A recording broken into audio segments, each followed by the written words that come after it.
500 টাকা কি 400 টাকার বিনিময়ে সেইখানে যুদ্ধ করে থাকে। সব এলাকাতে এরকম যুদ্ধ ক্ষেত্র হয়ে থাকে। Hello guys, welcome to my next blog. আমি প্রীতম, এই চ্যানেলের ওনার।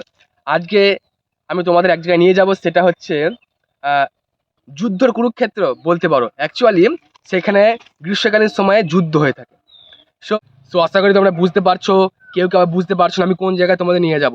অ্যাকচুয়ালি গ্রীষ্মকালীন সময়ে ওই জায়গায় মানুষ 500 টাকা কি 400 টাকার বিনিময়ে সেইখানে যুদ্ধ করে থাকে। এবং যুদ্ধের কারণে আজ কিছু কিছু বাজারে, ওই যুদ্ধের কারণে কিছু কিছু বাজারে তার চাহিদা খুব উন্নত হয়ে গেছে বা বেড়ে গেছে। এবার সেই যুদ্ধক্ষেত্রে বা সেই যুদ্ধ স্থানে তোমাদের আমি নিয়ে যাব। সব এলাকাতে এরকম যুদ্ধ ক্ষেত্র হয়ে থাকে। সো গাইস, গ্রীষ্মকালে গরম প্রচণ্ড হারে পড়েছে। আর আমি যে জায়গায় রয়েছি সেইটা আমাদের গ্রামেরই এক পাশের জায়গা, কিন্তু এইখানে ধরতে গেলেও এইখানে সেই যুদ্ধটা হয়ে থাকে। চারিদিকে সেই যুদ্ধর মানে সৈনিকগুলো দাঁড়িয়ে রয়েছে, একবার স্ট্যান্ড অ্যান্ড স্টিলভাবে দাঁড়িয়ে রয়েছে গরমে। ঠিক আছে, সেই যুদ্ধর আবার বোমা বারুদ আর একদম স্ট্যান্ড অ্যান্ড স্টিল দাঁড়িয়ে আছে, তারা আবার ছায়া প্রদান করছে। আবার আসো তোমাদের দেখা এবার। ঠিক আছে আসো ক্যামেরাম্যান, আমি আজকে আবার নতুন একটা ক্যামেরাম্যান পেয়েছি। ঠিক আছে আসো, এই হচ্ছে সেই সৈনিকরা। ঠিক আছে দেখে নাও, এই দেখো এগুলো হচ্ছে বোমা বারুদ। ঠিক আছে, আরও ক্যামেরাম্যান আসে আমার সাথে। ঠিক আছে, আর এইটা হচ্ছে সেই কুরুক্ষেত্রটা। কুরুক্ষেত্র না, অ্যাকচুয়ালি যুদ্ধক্ষেত্রটা, যেখানে গ্রীষ্মকালে কিছু কিছু দিনমজুর বা কিছু কিছু সৈনিকরা রয়েছেন। তারা হচ্ছে কি স্বল্প কিছু মূল্যের বিনিময়ে তারা এদের সাথে যুদ্ধ করে থাকে। ঠিক আছে, আসো ক্যামেরাম্যান তোমার সাথে আরো দেখায়, আর কিছু দেখায়। এ দেখো সেই জায়গাটা একদম গ্রীষ্মকালীন জায়গা। ঠিক আছে, ওইখানে সৈনিক দাঁড়িয়ে রয়েছে, এইখানে সৈনিক দাঁড়িয়ে রয়েছে। আর এ দেখো ক্যামেরাম্যান ওইদিকে ফোকাস করে দাও। এই দেখো এই দেখো, দেখেছো তো? এইগুলো হচ্ছে সে মানে এদের জন্য যত কিছু হয়, এইসব জিনিসের জন্যই এই যুদ্ধটা হয়ে থাকে অ্যাকচুয়ালি।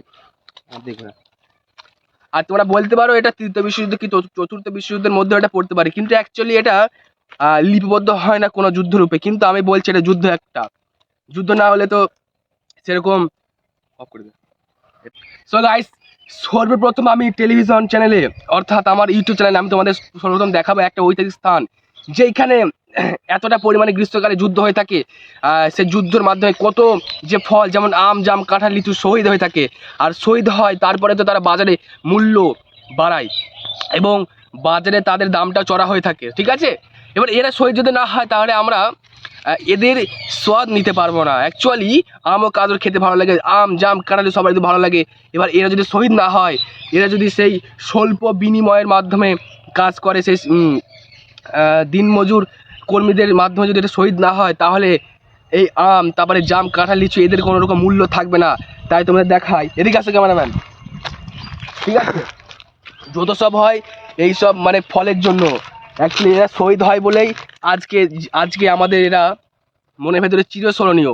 এবার চিরস্মরণীয় হওয়ার কারণে আমরা প্রত্যেক বছরই চাই এগুলা প্রত্যেকটা ঘরে থাকে, প্রতিদিন থাকে, কিন্তু এটা বছরে কি 1 থেকে 1.5 মাস থাকে। ঠিক আছে, সেই মধ্যেই এই আনন্দ উপভোগ করতে হয়। সো গাইস, তোমাদের একটা জিনিস জানিয়ে দিই, এই আম জাম কাঁঠাল বিশেষভাবে আমি বলছি আমের ক্ষেত্রে। যেমন আম, এর স্বাদ বা এটা যদি উপভোগ করতে হয়, তাহলে প্রথমে যেসব কর্মীরা রয়েছে সেই কর্মীরা প্রথমে এতে এক ধরনের তেল জাতীয় জিনিস এদের গায়ে ছিটায়, তারপরে এদের দেখভাল করে, তারপরে নানান কর্মীদের সংযুক্ত করে এদের লালন পালন করা হয়। যেমন গাছে জল দেওয়া হয়, তারপরে সূর্যের আলো থেকে এদের বাঁচায়। অ্যাকচুয়ালি সূর্যের আলো দরকার এদের, কিন্তু তাও এদের সূর্যের আলো কিছুটা হলে বাঁচাতে হয়। হ্যাঁ, তারপরে এদের অত্যন্ত হালে দেখভাল করতে হয় 1 থেকে 1.5 মাস। তারপরে এরা সুস্বাদু ফল আমাদের মাঝে তুলে ধরে। ঠিক আছে, তুলে ধরে বলতে না, প্রথমে এদের যুদ্ধ করতে হয়। সেই 400 কি 500 টাকার বিনিময়ে যারা কাজ করে থাকে, যে দিনে মজুরি কর্মীরা, তাদের সাথে যুদ্ধ করতে হয়। যুদ্ধ করার পর তারা মানে আমেরা বাজারে বাজারে এরা তাদের নামটা অর্জন করতে পারে। বুঝলে তো? এ হচ্ছে। সো গাইস, আজকে তোমাদের দেখালাম গ্রীষ্মকালে যে যুদ্ধটা হয়ে থাকে স্বাভাবিক সময়ে। ঠিক আছে, হ্যাঁ। আর কার কার আম খেতে ভালো লাগে আমাকে জানাবে।